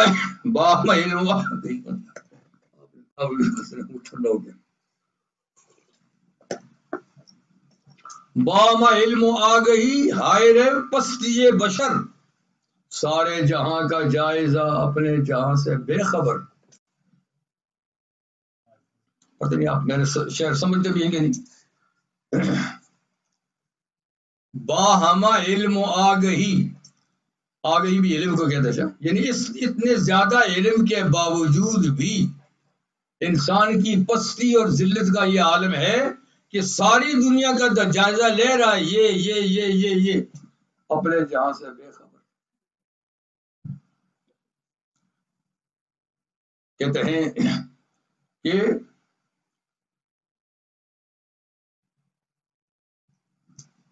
سورج کی شعاؤں کا ستاروں کی شعاؤں کو کروس کرنے والا، اس سے دنیا میں فائدے اٹھانے والا اپنی زندگی کی تاریخ رات بھی اس کو سحر نہ کر سکتا. ہر چیز کا فائدہ ہم حاصل کرتے ہیں، اس کے مفاد کو دیکھتے ہیں، اپنے بارے میں کبھی نہیں سوچے کہ ہم کس مرض کی دوا ہیں. ہر چیز کے بارے میں چھان بین، تحقیق، ریسرچ، ہر چیز کے بارے میں ہو رہا ہے، اس کا یہ فائدہ، یہ فائدہ، یہ فائدہ. اپنے بارے میں بھی کبھی سوچے کہ میں کس بلا اور کس مرض کا علاج ہوں، میرے آنے کا کیا مقصد تھا دنیا میں. تو اصل تو بھائی آپ ہیں، یہ تو سب خادم چیزیں ہیں، خدام کے پیچھے لگے ہوئے ہیں اور اپنے آپ کو بھولے ہوئے ہیں. کھیت تو سرسبز ہیں تیری غذا کے واسطے، کھیت تو سرسبز ہیں تیری غذا کے واسطے، چاند سورج اور تارے ہیں ضیاء کے واسطے، جانور پیدا کیے تیری وفا کے واسطے، سب جہاں تیرے لیے اور تو خدا کے واسطے. لیکن ہم کیا کہتے ہیں کہ ہم ان کے لیے. اللہ کہتا ہے یہ تمہارے لیے ہے، یہ تمہارے خادم ہیں، تم مخدوم ہو. اور ہم نے کیا کیا ہے؟ یہ مخدوم ہے، ہم ان کے خادم ہیں. تو الٹی گنگا بہ رہی ہے اور ہمیں کوئی پرواہ نہیں. تو موت کا وقت کسی کو معلوم، میں نے کہا نہیں. تو ہر وقت آدمی کو اس کے لیے تیار رہنا چاہیے، آگے کی سوچنا چاہیے کہ آگے کیا ہوگی، اگلی منزل کیا ہوگی. آج تو ہم مجمع میں بیٹھے ایک دوسرے سے تسلی حاصل کرتے ہیں، لیکن قبر میں بھی مجمع ہوگا، ہاں تو اکیلے ہوں. کہتے ہیں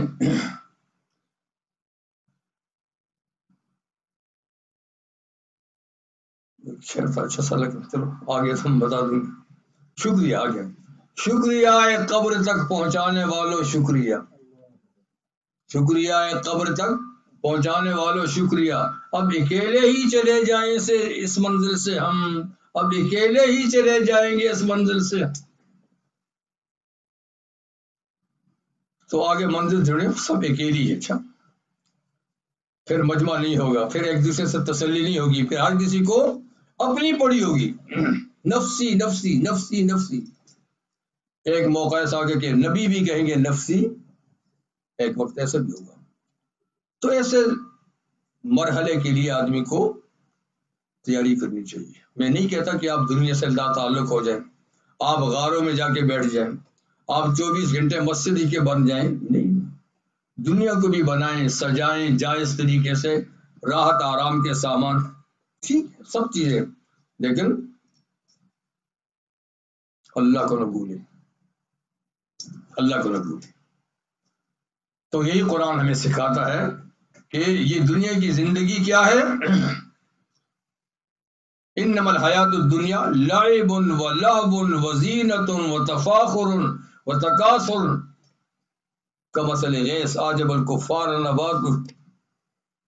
یعنی یہ ایسی زندگی ہے کہ جس طریقے سے آپ کھیت میں دانا بیجتے ہیں، باغ میں گٹھلی لگاتے ہیں، کچھ دنوں کے بعد وہ چھوٹا سا پودا بن کے نکلتی ہے.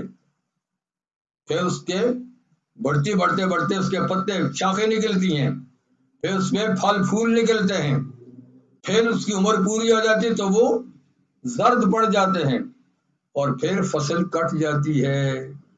بس یہ زندگی ہے۔ بچہ پیدا ہوتا ہے، رفتہ رفتہ بڑا ہوتا ہے، ہوتے ہوتے ہوتے ہوتے بڑھاپے کو پہنچتا ہے، اور پھر کھیتی کٹ جاتی ہے۔ اس کو بھی نے بولی تو کبھی کھیتی شروع میں کٹ جاتی ہے، پیدا ہوتی کٹ جاتی ہے، کبھی جوانی میں کٹ جاتی ہے، کبھی بڑھاپے تک پہنچتی ہے۔ تو بھائی یہ مختصر زندگی ہے، جانے کے وقت کا کوئی پتہ نہیں ہے، اس لیے ہمیں ہر وقت تیار رہنا چاہیے، اور قرآن جو بتاتا ہے اس راستے کو اپنائیں گے تو انشاءاللہ دنیا بھی کامیابی، آخرت کی بھی کامیابی، سکون چین ہر چیز ملے گی۔ اور اس سے منہ موڑا تو جو حالات ہیں یہی رہیں گے، اس میں انقلاب نہیں آئے گا۔ آپ بھی تھک گئے کافی، ابھی تو بڑا کافی ٹائم ہے، ابھی تو میرا روزانہ کا روٹین کا بھی پونا گھنٹہ ہے، لیکن بہرحال آپ نے کسی نے کام پہ جانا ہوگا کل، تو میں اتنا زیادہ آپ کو نہیں بٹھاتا۔ بات تھوڑی بھی وہی ہے اور زیادہ بھی وہی ہے، ساری رات بولوں گا تو بھی وہی ہے، اور 2 لفظوں میں بھی بات وہی ہے کہ ہمیں قرآن سے جڑنا چاہیے۔ مغوی تو ملیں گے تمہیں شیطان سے بہتر، ہادی نہ ملے گا تمہیں قرآن سے بہتر۔ گمراہ کرنے والے سینکڑوں ہیں، شیطانوں پہ شیطان پڑے، لیکن سیدھا راستہ بتانے اگر چاہیے آپ کو تو صرف قرآن ہے، صرف قرآن ہے۔ تو ایک قرآن کی تفسیر تو بتا دی، یاد ہے قرآن کیا کہتا ہے؟ عزت ربوبیت، ذلت عبودیت، ساری عزتوں کا سر چشمہ اللہ کی ذات ہے، اور ساری کمزوریوں کا سر چشمہ انسان ہے، انسان کمزور ہے۔ اللہ تعالیٰ کی بے شمار صفات ہیں، اور اللہ تعالیٰ نے بہت سی اپنی صفات اپنے بندوں پر بھی اس کا تھوڑا سا پردو ڈالا ہے۔ پردو جانتے ہیں؟ پردو ہونا تو چلا ہی گیا میرا خیال نکل کے یعنی اس کا تھوڑا سا عکس، روشنی۔ لیکن کچھ صفات اللہ کی ایسی ہیں جس کا پرتو اور اس کا عکس اللہ نے بندوں پہ ڈالا ہی نہیں ہے، اس کے لیے مخصوص ہے۔ تو اقبال کی ایک شعر ہے،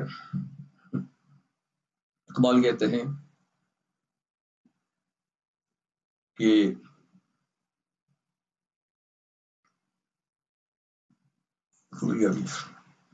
چلو آئے تو بتا دوں گا، مطلب یہ کہ ایک چیز ایسی ہے اللہ جو صاف تیری ہی ہے، اس میں میرا کوئی استحقاق نہیں، اور ایک صفت ایسی ہے جو میری ہے وہ تجھ میں نہیں ہے۔ کچھ صفات کا تو نے تو عکس ڈالا ہے، لیکن ایک ایسی ہے کہ اس کا عکس بھی نہیں ڈالا، وہ تیری ہی ہے، اور ایک وہ جو میری ہی ہے۔ یہ اسی کا مطلب ہے عزت ربوبیت، ذلت عبودیت۔ ایک تفسیر اور بتاتے پھر چھٹی کر دیں، آپ بڑے غور سے دیکھتے ہیں کیا نہیں جانے کے موڈ میں ہے۔ اچھا، میں وہی کہتا ہوں کہ مکھن کون نکالتا ہے، ان کو بیچاروں کو رگڑنے کا کیا پتا۔ لسی کو مجھے گرینڈ کرتے ہیں نا، دہی کو یوگرٹ کو، تو پھر اس میں سے مکھن نکلتا ہے، وہ اس کا خلاصہ ہوتا ہے۔ تو قرآن پہ جنہوں نے زندگیاں لگائیں، پڑھتے پڑھاتے زندگیاں لگائیں، انہوں نے پھر اس کا جو جوس نکالا یا اس کا مکھن نکالا وہ آپ کو بتاتا ہوں۔ لاہور میں مولانا احمد علی لاہوری رحمۃ اللہ علیہ کا نام آپ نے سنا ہوگا، کسی نے سنا ہوگا، جوانوں نے تو نہیں سنا تو نہیں سنا، سنا ہے تو سنا ہے۔ بہرحال وہ ایک غیر مسلم گھرانے سے ان کے والد مسلمان ہوئے تھے، کوئی نسل بعد نسل مسلمان نہیں تھے، ان کے والد مسلمان ہوئے تھے، غیر مسلم تھے۔ پھر اللہ تعالیٰ نے ان کو بیٹا دیا محمد، یعنی احمد علی رحمہ اللہ، تو ماں نے ان کو دین کے لیے وقف کیا، اور کوئی کام نہیں لوں گی، ان کو صرف دین سکھاؤں گی. ان کو وقف کیا اور پڑھتے رہے. بڑی مشکلات اس زمانے میں پڑھائی کی ہوتی تھی. کبھی کہاں جا رہے، کبھی کہاں جا رہے. کوئی بڑے مدرسے، اسکول، کالج نہیں ہوتے تھے. بال انہوں نے علم حاصل کیا. اور لاہور میں شیراں والا گیٹ ہے، اس میں چھوٹی سی مسجد تھی، اس میں آ کر انہوں نے پھر قیام کیا، اور وہاں اس میں انہوں نے درس قرآن شروع کیا، قرآن مجید پڑھانا. تو اسکول کالج کے لڑکے بھی آتے تھے، بڑے بھی آتے تھے. تو شروع کیا انہوں نے، کہتے ہیں 40 سال تک 40 سال درس دیتے رہے. کئی حالات ان پہ آئے، موافق بھی آئے، مخالف بھی آئے، لیکن وہ کرتے رہے. پھر جب ان کا انتقال ہوا تو کہتے ہیں لاہور کی تاریخ میں اس سے بڑا جنازہ کسی کا نہیں تھا. میانی کے قبرستان میں دفن ہوئے، اور عرصے تک قبر سے خوشبو آتی رہی. لوگ مٹی اٹھا کے لے جاتے تھے خوشبودار، پھر اس کو بھرتے، پھر اور لے جاتے، پھر وہ بھرتے رہے. پھر اللہ تعالیٰ نے یہ کرامت بند کر دی.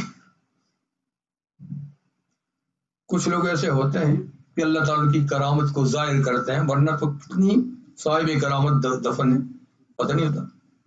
امام بخاری رحمہ اللہ جب دفن ہوئے تو عرصے تک ان کی قبر سے خوشبو آتی تھی، لوگ مٹی لے جاتے تھے. پھر لوگوں نے دعا کی یا اللہ اس کرامت کو بند کر دے، کب تک اس کو بھرتے رہیں گے؟ پھر بند ہوگی. ایسے کئی واقعات ہیں. خیر 40 سال میں قرآن پڑھا ہے. وہ اپنا 40 سال کی محنت کا نچوڑ اور خلاصہ اور جوس بتاتے ہیں. قرآن کیا کہتا ہے؟ کہتے ہیں 3 لفظ ہیں. یہ تو 2 تھے نا، 3. کہتے تھے اگر میں ریلوے اسٹیشن پہ ہوں اور ٹرین آ گئی ہو اور چلنے والی، اور ایک پاؤں میں نے ٹرین میں رکھا اور ایک میں نے پلیٹ فارم پہ ہے، اور کوئی کہے احمد علی قرآن کی تفسیر سناؤ، تو دوسرا پاؤں رکھنے سے پہلے سنا دوں. ٹرین چلنے والی ہے، چلتے چلتے دوسرا پاؤں رکھنے سے پہلے اس کو تفسیر قرآن کی سنا دوں گا. یعنی اس کا نچوڑ خلاصہ. بتاؤں سستا سودا ہے پڑا. کہتے ہیں قرآن کہتا ہے اللہ کو عبادت سے خوش رکھو، نبی کو اطاعت سے خوش رکھو، مخلوق کو خدمت سے خوش رکھو. چلو میں نے سارا قرآن تفصیل آپ کو بتا دی، اب آپ یاد رکھے بھولے آپ کی مرضی ہے. قرآن کیا کہتا ہے؟ 3 لفظوں میں اللہ کو عبادت سے خوش رکھو، نبی کو اطاعت سے خوش رکھو، مخلوق کو خدمت سے خوش رکھو. وآخر دعوانا الحمدللہ رب العالمین. کیا نہیں جی، وہ تو ایسی بات نہیں. تو بھائی یہ باتیں ختم نہیں ہوتی، اور یہ سمندر اس میں سے جتنے آپ موتی نکالیں گے نکلتے رہیں گے. بس اتنی بات ہے کہ اللہ توفیق عمل نصیب فرمائے. اللہ اپنے سے مانگنے کا طریقہ بتائے، اپنے دروازے کا پہ جانے کا طریقہ بتائے، اپنے خزانوں سے نوازے. ٹھیک ہے، یہ کچھ نہیں ہے، یہ دنیا ہے، آنی جانی چیز ہے. یہاں تو اجڑ گئے لاکھ وہ باغ جن کے لاکھ مالی تھے، سکندر جب گیا دنیا سے دونوں ہاتھ خالی تھے. تو یہ باغ اجڑ جائیں گے، یہ سب ادھر رہ جائے گا، ہم خالی ہاتھ. کسی کو قبر بھی نصیب ہوتی ہے نہیں، کفن بھی نصیب ہوتا ہے نہیں، پتہ نہیں کیا ہے. تو اس لیے آگے کی فکر کریں، یہاں کی بھی کریں جب تک زندہ ہیں، یہاں کی بھی کریں، آگے کی ضرور کریں. اللہ تعالیٰ ہمیں یہ فکر نصیب فرما دے. اللہ تعالیٰ ہمیں حقائق سمجھنے کی توفیق عطا فرمائے اور حقیقت کو اپنانے کی بھی توفیق عطا فرمائے. مختصر سی دعا تو یہ ہوگی، لیکن چلیے رسمی دعا بھی کر لیں. اللهم صل على سيدنا ومولانا محمد وعلى آل سيدنا ومولانا محمد كما تحب وترضى عدد ما تحب وترضى صلاة تنجينا بها من جميع الأهوال والآفات وتقضي لنا بها جميع الحاجات وتطهرنا بها من جميع السيئات وترفعنا بها عندك على الدرجات وتبلغنا بها أقصى الغايات من جميع الخيرات في الحياة وبعد الممات إنك على كل شيء قدير. اللهم أرنا الحق حقا وارزقنا اتباعه وأرنا الباطل باطلا وارزقنا اجتنابه. ربنا آتنا في الدنيا حسنة وفي الآخرة حسنة وقنا عذاب النار. ربنا لا تزغ قلوبنا بعد إذ هديتنا وهب لنا من لدنك رحمة إنك أنت الوهاب. ربنا لا تؤاخذنا إن نسينا وأخطأنا. ربنا ولا تحمل علينا إصرا كما حملته على الذين من قبلنا. ربنا ولا تحملنا ما لا طاقة لنا به واعف عنا واغفر لنا وارحمنا أنت مولانا فانصرنا على القوم الكافرين. اللهم إنا نسألك الهدى والتقى والعفاف والغنى. اللهم اصلح لنا ديننا الذي هو عصمة أمرنا واصلح لنا دنيانا التي فيها معاشنا واصلح لنا آخرتنا التي معادنا واجعل الحياة زيادة لنا في كل خير واجعل الموت راحة لنا من كل شر. ربنا لا تدع لنا في مقامنا هذا ذنبا إلا غفرته ولا هما إلا فرجته ولا دينا إلا قضيته ولا مريضا إلا شفيته ولا ميت إلا رحمته وغفرته ولا كربة إلا نفسته ولا حاجة من حوائج الدنيا والآخرة هي لك رضا ولنا فيها صلاح إلا قضيتها يا أرحم الراحمين يا أرحم الراحمين. اللهم اقسم لنا من خشيتك ما تحول وبين معاصيك ومن طاعتك ما تبلغنا به جنتك ومن اليقين ما تهون به علينا مصائب الدنيا ومتعنا بأسمائنا وأبصارنا وقوتنا ما أحييتنا واجعله الوارث منا واجعل ثارنا على من ظلمنا وانصرنا على من عادانا ولا تجعل مصيبتنا في ديننا ولا تجعل الدنيا أكبر همنا ولا مبلغ علمنا ولا غاية رغبتنا. اللهم ولا تسلط علينا من لا يرحمنا. اللهم لا تسلط علينا من لا يرحمنا. اللهم نور قلوبنا بالقرآن وزين أخلاقنا بالقرآن واجعل القرآن لنا في الدنيا قرينا وفي القبر مونسا وعلى الصراط نورا وفي الجنة رفيقا ومن النار سترا وحجابا وإلى الخيرات كلها دليلا. فاكتبنا على التمام أذان بالقلب واللسان وحب الخير والسعادة بالإيمان. وصلى الله تعالى على خير خلقه سيدنا ومولانا محمد وآله وصحبه أجمعين برحمتك يا أرحم الراحمين.